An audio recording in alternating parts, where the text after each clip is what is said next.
Sultan Syahrir lahir di Padang Panjang pada tanggal 5 Maret 1909. Dia tumbuh sebagai pemuda Minangkabau yang cerdas dan memiliki semangat belajar yang penuh. Setelah menyelesaikan pendidikan dasar di Indonesia, dia melanjutkan studinya di Belanda. Dan tidak hanya belajar hukum, dia di sana aktif mengikuti atau terlibat dalam perdebatan intelektual di Eropa. Semasa aktif menjadi pelajar AMS di Bandung, Sultan Syahrir kerap kali aktif juga dalam kegiatan seni dan politik. Dia juga merupakan salah satu anggota dari teater Batokis. Pada tahun 1931, ia telah menyelesaikan pendidikan hukum di Amsterdam.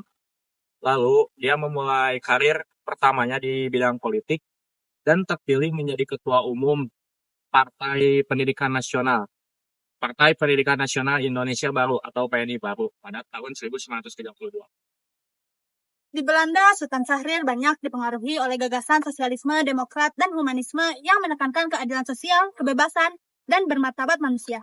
Meski terinspirasi dari pemikiran Barat, Syahrir tetap memiliki pandangan yang khas Indonesia. Ia melihat bahwa perjuangan bangsa bukan hanya soal mengusir penjajah, tapi juga membentuk manusia Indonesia yang beradab, cerdas, dan merdeka dalam berpikir. Menurutnya, kemerdekaan sejati tidak cukup hanya diraih dengan senjata, tapi harus disertai dengan pembangunan karakter dan kesadaran nasional. Karena itu, ia menolak kekerasan dan lebih memilih pendidikan, dialog, serta diplomasi sebagai jalan peluang yang bermartabat. Kembalinya ia ke Indonesia, ia mulai aktif di berbagai macam pergerakan kemerdekaan. Ia juga dikenal salah satu pemikir di balik layar. Sultan Syahrir. Ia juga sering berdiskusi dengan tokoh-tokoh besar seperti Bung Karno dan Bung Hatta. Ia juga dikenal sebagai pendiri Partai Sosialis Indonesia. Sultan Syahrir merupakan tokoh yang penting karena beliau merupakan Perdana Menteri pertama dari kalangan sipil pada masa awal kemerdekaan Indonesia. Bayangkan, di masa revolusi, beliau memilih jalan diplomasi dibanding jalan kekerasan. Itu sangat luar biasa. Jadi, apa inti pemikiran Syahrir? Ia percaya bahwa demokrasi parlementer adalah bentuk pemerintahan terbaik di Indonesia. Tapi bukan sembarang demokrasi. Demokrasi yang ia maksud adalah demokrasi yang dibangun lewat pendidikan politik dan kebebasan berpikir. Ia menolak totalitarianisme, baik yang datang dari kanan maupun dari kiri.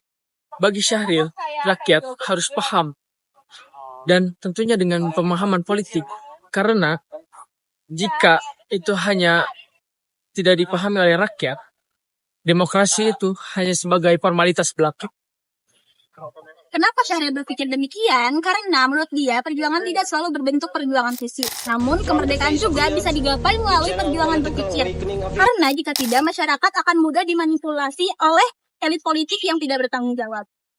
Syahrir juga punya pandangan unik tentang kekuasaan. Ia tidak terlalu suka tampil di atas panggung politik. Bagi dia, yang terpenting adalah ide dan nilai.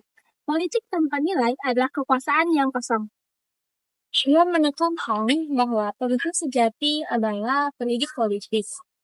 Bahwa mereka harus menjelaskan kebijakan, membuka ruang dialog, dan menjadikan rakyat sebagai proses pengambilan keputusan, bukan hanya memerintah dari atas. Di dalam bukunya yang terkenal, Renungan dan Perjuangan, Syahrir mengatakan bahwa perjuangan kita haruslah berdasarkan pada akal yang sehat, bukan emosi semata. Yang tentunya, hal ini sangatlah relevan di zaman sekarang. Kalau kita lihat hari ini, banyak sekali tantangan demokrasi, seperti polarisasi, politik identitas, kampanye negatif, dan rendahnya literasi politik, menjadi masalah yang besar. Pertanyaannya, apa yang kita bisa pelajari dari Syahrir? Jadi apa sih yang bisa kita ambil dari beliau tuh? Salah satunya yaitu pendidikan politik sejak dini. Coba bayangin kalau di media sosial itu isinya bukan cuma berita-berita hoax, tapi banyak konten-konten edukasi yang bisa kita jadiin bahan buat diskusi.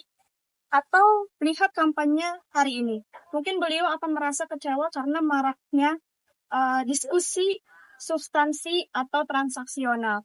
Mungkin juga beliau akan menarik kita untuk berkumpul, berdiskusi substansi, untuk berdebat tanpa penuh dengan amarah.